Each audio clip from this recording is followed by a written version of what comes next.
For today's video, I am shamelessly using my dog because, let's face it, dogs get more views. But what we're looking at specifically today are these, the Shokz OpenRun Pros.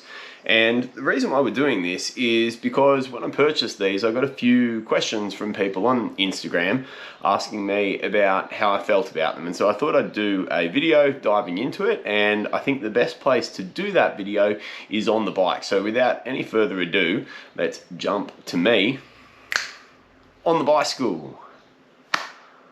Okay, so the best place to start with the Shokz OpenRun Pro is definitely with the positives. So starting with the ability to hear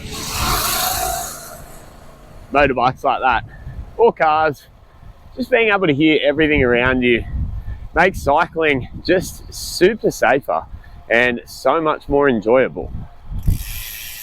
So number two is the audio quality, and while we'll also address it as a negative, the audio quality on these, for what you would expect, has been quite positive, and I've really enjoyed riding while listening to music.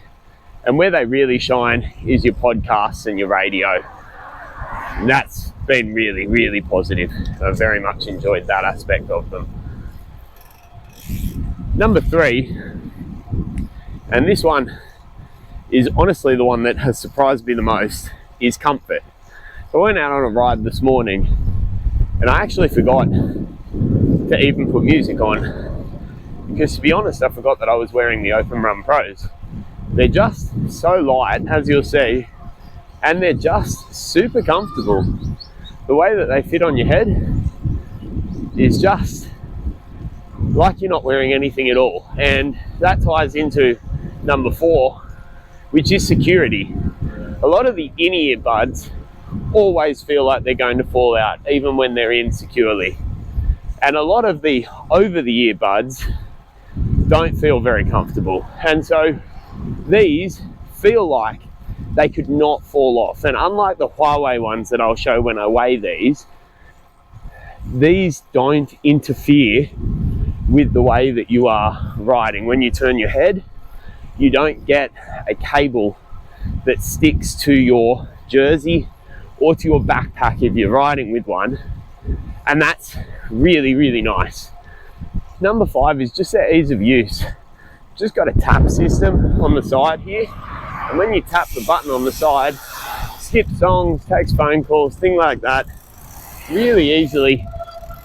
And it just is such a simple design, and it is so easy to use when you're out while you're riding. The only thing I wish they'd addressed with this is that they'd had that button on the same side, because I favor my left hand while I'm riding. This is a bit awkward for me, and I would like to be able to change songs with my right hand as well as my left. It lacks that ambidexterity. But aside from that, really good. Number six is battery life. The battery life is really good. I will forget that I'm wearing these like I did on the ride today, go on a 90k ride, turn these off thinking that they're on, and then turn them back on, and you get a battery warning. The battery warning that I got was battery medium, 90k's, 3.5 hours, granted no music, but idling for 90 kilometers, battery medium. And the kicker was, it was medium when I left this morning too, which is pretty incredible.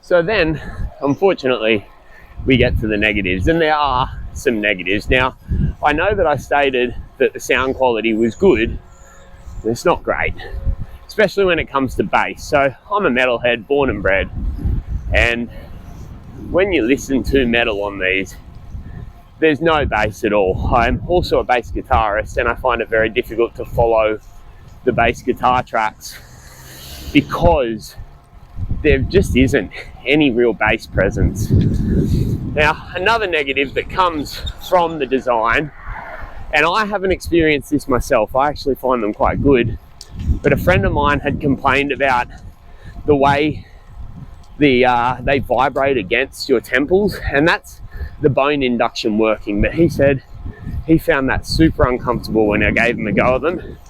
He took them off immediately and gave them straight back to me. So you might not enjoy that aspect of it. The last real negative on these, and it is quite frustrating, but the negative is that the charger for these is a proprietary charger, meaning that it is a special connector to the headphones, and that is so that Shokz claim it's so that they can do fast charge. These are supposed to charge in 20 minutes. I haven't tested that, but they do charge extremely quickly. However, I feel like you could get the same from a USB-C, and then you would be able to charge them at multiple places. I use these, and the reason why I bought them was for commuting. And the problem with the proprietary charger is that if you get to work, you have to have purchased another charger if the battery is low. Now, on runtime, the battery is about 6.5 hours from what I've seen with my testing. I'm pretty hopeless at charging my equipment, and that could see me getting a flat battery that I can't deal with until I get home. And the alternative is that I buy another charger, and I don't really think I should have to do that. I think that everyone should be on USB-C now. I think it's a bit of a joke, and that is a frustration. And if Shokz wants to comment on that, I'd love them to, because it might increase the views on this video. Okay, so we're going to do a weight comparison, and this is one of those situations where these really do demonstrate a bit of a point of difference. So I've got a couple of different styles of headphones. These are the ones I was using before and the ones that I would most directly compare to the Shokz. These are a pair of over-ear headphones that I just got from Kmart, but like with all of these, I lost the charging case, and so they're now unworkable. And these are my Marshalls, and they're really just as a comparison for what the hefty boys look like in comparison to the Shokz. So first off, we're going to weigh these because they should be light. And they come in at 20 grams. So the next ones are these Huawei's. They've got the cable connecting them, and they come in also at 20 grams. The Shokz come in at 28 grams, and the Marshalls come in at 172. So what I think is most important is drawing the comparison between the Shokz and these Huawei's, which are obviously much more flimsy. And that actually caused me quite a bit of frustration when I was wearing them. And also noting that these Bluetooth headphones that are not connected by a cable are only 8 grams lighter. And I find these fall off your ears much easier. These, I would challenge you to have fall off your ears. All right, so we're sitting here, and I thought this is a good opportunity to demonstrate a time that the open ear element of this has really come in clutch. So I'm doing some work, my wife's at the shops, listening to the radio, and at the same time, my girls are upstairs having a nap. And I'm constantly using them for this because of the fact that whenever they start crying, I can hear them and I can jump straight up to give them a hand. And I didn't buy the Shokz for this. Obviously, the reason why I bought the Shokz was so that I could wear them while I'm riding and listen to music while I'm riding. But it's these little unexpected situations where these are just a better experience than listening to standard headphones that you think, these are actually really, really cool. So another example is sitting on the train. I often, not missing my stop, but missing train announcements when I'm sitting on the train because I'm listening to my music, and instead I miss announcements about train being delayed or something occurring which is causing the train to be held up, or the fact that maybe the train's even going to now miss my stop. And there's been times where that sort of caused problems in that I've ended up being put out by it, I guess. So we've got quiet carriages in Sydney, which means People don't talk on them, so you don't have to have noise cancelling headphones or over-ear headphones to prevent you from being disturbed by the people around you. And these allow you to hear all of the announcements that are going on, but at the same time, you can consume your media without disturbing people around you. And I also find that these are more quiet than your over-ear or noise cancelling headphones in regards to how they disturb others. So yeah, like I said, it's those small situations that you don't purchase these for, but once you've got them, you think, you know what, these are actually really convenient in this scenario, or these are really convenient in another scenario, that, make them even more worth the investment than they are just for riding safely on your bike. So little things to consider. Okay, so here we've got a good old-fashioned Venn diagram for you. And if you have a look at the diagram here, we're looking specifically at the positives that I see around the OpenRun Pro. What you'll see when you're having a look at this is that the bulk of the positives tend to be either on the cycling side or on the shared side. And really, most of the things that I can think about putting in the not cycling related side are really to do with very niche situations. And so what I'm thinking this diagram really demonstrates is that these have a specific niche, and that specific niche is cycling. And for all the runners out there, I hear your screams from all the way in my study, and I say to you, I just don't think you need these headphones. I think you can get cheaper headphones that do exactly the same thing. As an ex-runner myself, I can't think of a situation where I was running in such a high traffic area that I had to hear everything that was going on around me. And personally, as an ex-runner, I would prefer the music quality than I would prefer to be able to hear my surroundings. In fact, most of the time when I was running, I hated it so much I wanted to tune out to the world and forget that I even existed. So, anyway, obviously this chart is specific to me, and, make of it what you will, but if you don't agree, then get stuffed. Yeah, so look, they're my general thoughts, and a little bit of a wind down, just going through my ideas about where I think these have a market and where they don't. Number one, if you're a cyclist and you're commuting, I think you have to have these. I was riding with the Huawei's before, and honestly, I felt unsafe when I was listening to music at almost any volume.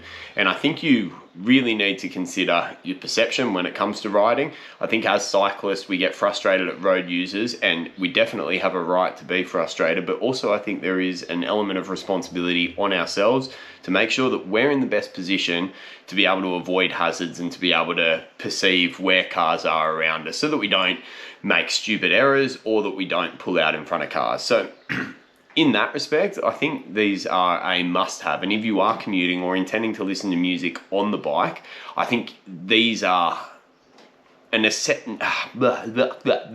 necessary part of your arsenal when it comes to cycling. Now, aside from that, I don't see where these fit into the market. They're called the OpenRun Pro. When I was running, I never felt the need to perceive my surroundings like I do when I'm cycling. And so I was more than happy to have buds in. I reckon you could even run with AirPods now and not worry about them falling out. They sit quite well. They've got multiple adjustments. As much as these are marketed as the OpenRun Pro, I think they genuinely should be the Open Cycling Pro. I wouldn't use these when I was running. I'd go back to the I'd go back to the Huawei's that I've got, or I may even use my over-ear headphones, the Marshalls that you saw in there on the weights. So in regards to who they're marketing them at, I think there may be a bit of confusion, and you may think that these are runners' headphones, when really I think these are cyclist headphones, and that's it. Now, yes, there are times when I use these outside of cycling, like when I'm feeding the babies and I want to listen to podcasts at 2 a.m. in the morning without waking them up. Really useful for that. When I'm sitting on quiet carriages and I want to be able to hear things that are going on around me, really useful for that. And also when I'm just out on a walk with the kids, it's really helpful in that aspect. And the final one that I found I have been using these is just doing housework, so I can hear my wife if she calls out to me without having the big headphones on, which basically cancels out any ability to hear her, which means that she has to come from wherever she is in the house to come and speak to me. I also have sort of recently transitioned to listening to more to podcasts and audiobooks than I do to music, although it is having a bit of a revival. I've been listening to some of the school kids and they've been giving me some advice for some sort of metalcore and emo bands that I'm actually really enjoying, which is new. It also makes me feel really old. But mostly these shine when you're listening to audio that is, or when you're listening to vocal presentations. So the radio, I listen to talkback because, let's face it, I am old, I'm 32. When I'm listening to talkback, these are really good. When I'm listening to podcasts and audiobooks, these are really good. When you start listening to some of that heavier music, it's not as good, but still enjoyable. Would you get these to replace your main headphones? No. And I think that's something that, that's the key takeaway from this. These have a market, and if you can afford to buy another set of headphones on top of your standard headphones, these should be those headphones. Other than that, stick to what you have. And if you can't afford to buy another set of headphones, don't wear headphones when you're cycling and just enjoy listening to the surrounds. Genuinely, some of the most enjoyable rides I have are when I just listen to the world instead of focusing on listening to a book or the radio or music. It's just being present and being in that moment. If you can't find the budget to get these, and they aren't cheap at $279, let's call a spade, that's pretty exy. Just enjoy cycling, be present, listen to the sounds of your bike, and if your bike is creaky, take it in to get a service so that you can enjoy listening to the sounds of your bike. That's our thoughts, mate. And yeah, look, if you have any questions, put them in the comments because I'd really appreciate that. This one's a bit shorter. Hopefully that means that my retention is a bit better because it has been dropping off. And if you do enjoy any of these, most of these videos are coming out of my own pocket, and that's because I've only got 113 subscribers. So if you could whack this a like, my average is like 4 for that, and if you could put a comment and if you could hit that subscribe button, these come out every Monday and I'm really enjoying that, but I'd like to see that you guys are too. So yeah, anyway, we're done. Have a wonderful week, and peace from me and the dog.